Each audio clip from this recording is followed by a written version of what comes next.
व्यक्ति का कोई काम हो मेरे लायक तो बताइए।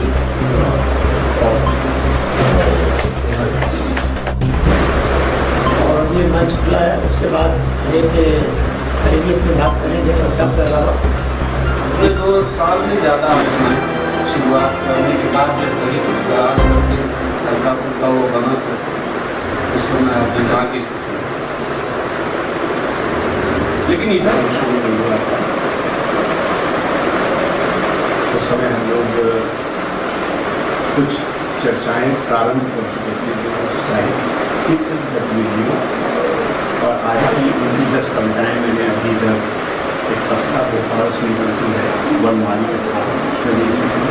वो कविता लिखी है तो आपके अंदर कविता लिखने के दौरान 500 डिग्री तापमान होना चाहिए।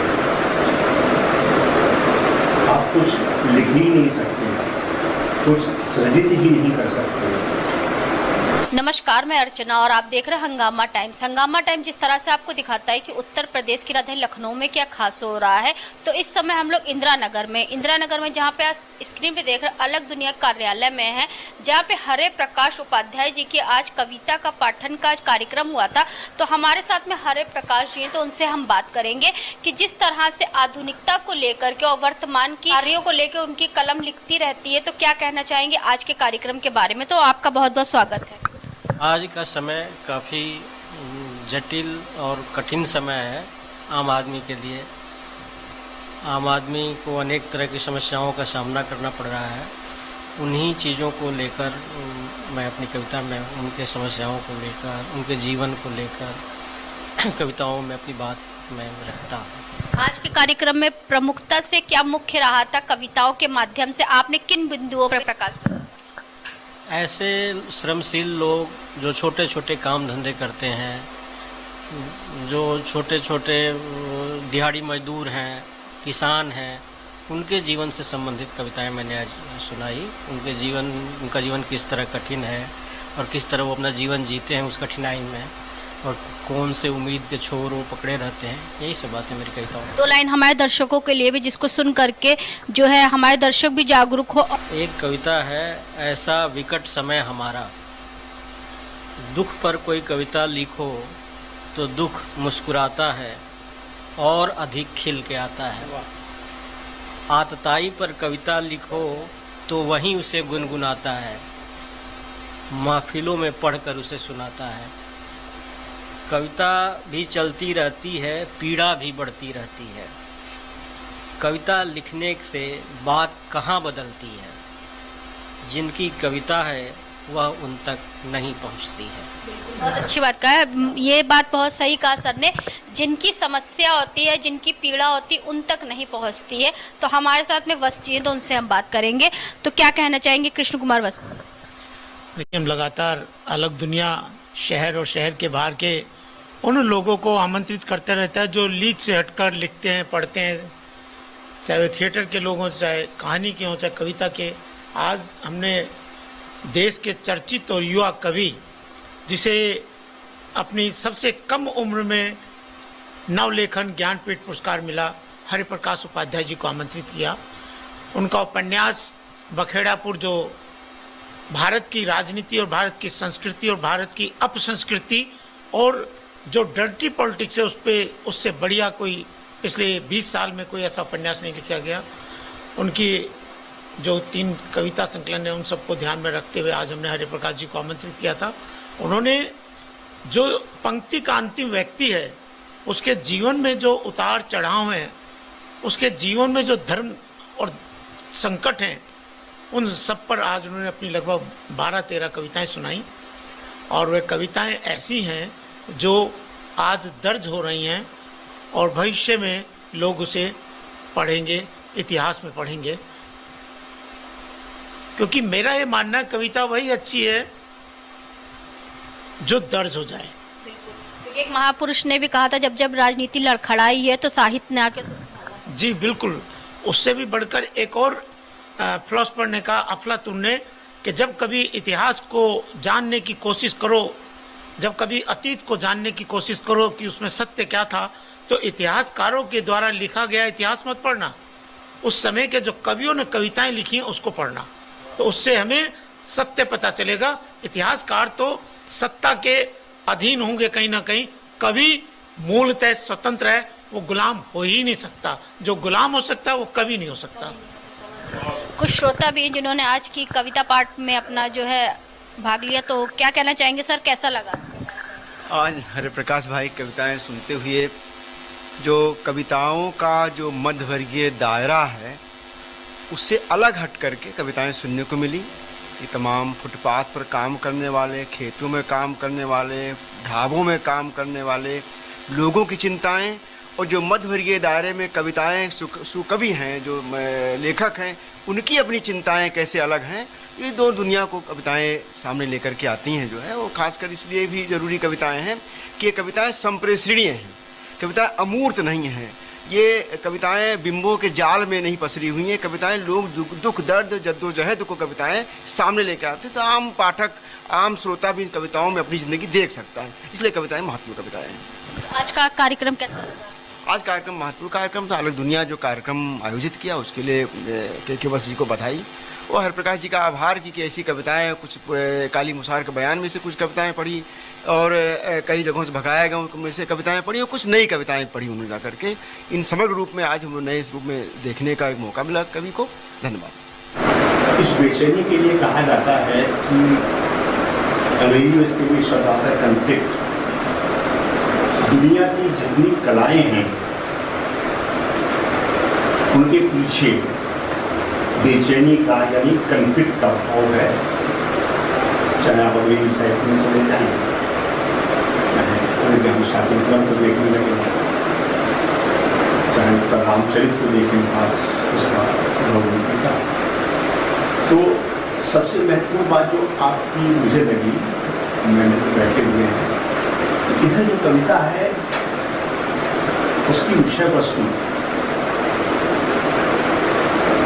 एक सीमित सोच से निकल कर आ रही है, जो अपने आप में इस बात को दर्शाता है कि क्या हमारे विचार अनुर्वर होने लगे हैं, उनकी उर्वरता नहीं बची। कविताओं में एब्स्ट्रैक्ट विचार बहुत आ रहे हैं और ऐसे बिंबों की भरमार है जिन्हें आप पढ़ते हैं तो आपको अच्छा लगता है कि आप कोई नई चीज़ पढ़ रहे हैं, एहसास ताजगी आपके जहन में पैदा होता है। लेकिन जब कविता खत्म होती है तो उसके बाद उसकी उपलब्धि, उसका हासिल क्या होता है, ये आप सोचते रह जाते हैं। समाज में हम लोग रह रहे हैं, उस समाज में चाहे अपने घर में बाहर झाँक कर देखें, घर कर देखें, पड़ोस में देखें, शहर में देखें,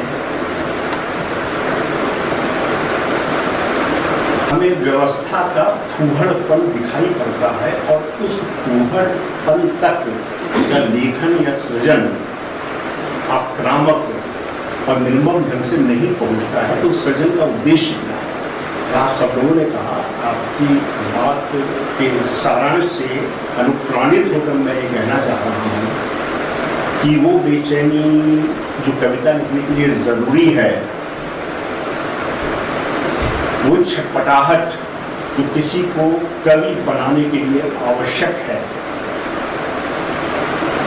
विषय का वो विस्तार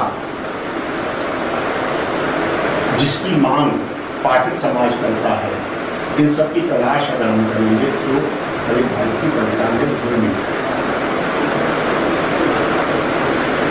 बात रामराज्य की या उसकी नहीं है, कवि समय के बारे में लिखता है।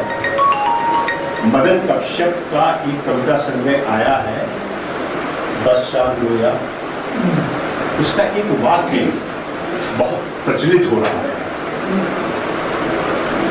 आज समय का ठाठ कहीं खो गया है। जब उपरोक्त कविता लिख रहे थे उस समय तो रामराज्य की बात नहीं थी। हमारे समाज की जो विसंगतियां हैं वो हमेशा रही है। 2000 साल पहले, 100 साल पहले आप जब इतवारू वाली कविता पढ़ रहे थे कि जिसकी मेहरारू खेत में बैठी हुई है, तो उस समय मुझे प्रेमचंद के एक साथ 3 कहानियाँ याद आ रही थी। प्रेमचंद जो 1936 में चले गए, जिस समय रामदास जी की कोई बात नहीं थी, उसमें कर्ज की बात आप करते हैं तो प्रेमचंद की कहानी याद आती है। सवा शेर गेहूं, वो स्त्री है, बीमार है, तो एकदम कफन कहानी के कुछ दृश्य सामने जीवंत हो जाते हैं। वो बाहर ओपन में बैठे हुए हैं और एकदम पूछ की रात सामने आ जाती है। तो साहित्य के बारे में हमें यह सोचकर उसका अध्ययन या उस पर मनन करना चाहिए कि साहित्य एक बहती हुई नदी है, कोई छोटा सा तालाब नहीं है कि उसमें पानी आज तो ताज़ा है और 10 दिन बाद जो है उसकी ताजगी खत्म हो जाएगी। समाज में जो ऊहापोह है, अनिश्चितता है, जो संघर्ष है, और इस संघर्ष के बावजूद जिंदगी के सौंदर्य को आविष्कृत और पुनराविष्कृत करने की जो छटपटाहट है, वही तो साहित्य का उद्देश्य है। तो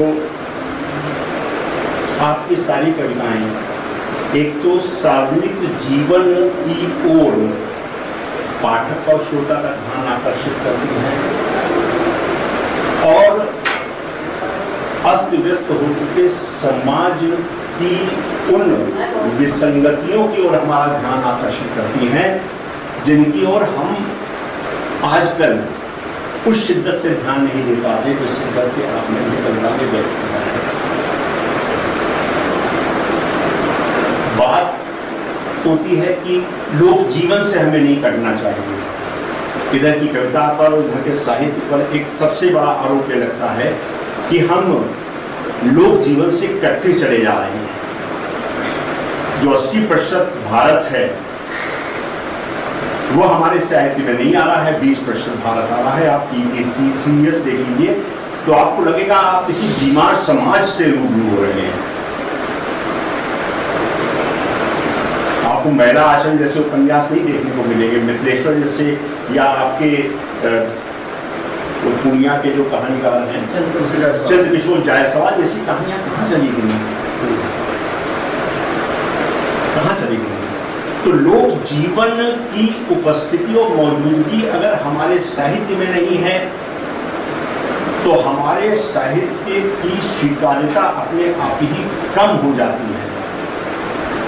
आपको जो चरित्र लेकर आ रहे हैं, चाहे हरदोई शब्द आया, गोरखपुर आया, आगरा आया, हाँ, तो ये जो है, आप कुछ लोग आरोप लगा सकते हैं आपके ऊपर कि आपकी कविता जो है कविता से अधिक रिपोर्टदार होती है।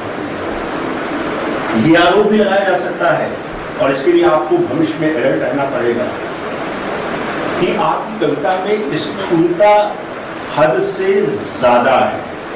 हंगामा टाइम्स की तमाम खबरों को देखने के लिए हंगामा टाइम्स को सब्सक्राइब कर लीजिए और बेल आइकन दबा लीजिए। अगर आपको ये वीडियो अच्छा लगा हो तो लाइक बटन प्रेस कर अपनी प्रतिक्रिया हमारे कमेंट बॉक्स में देना मत भूलें।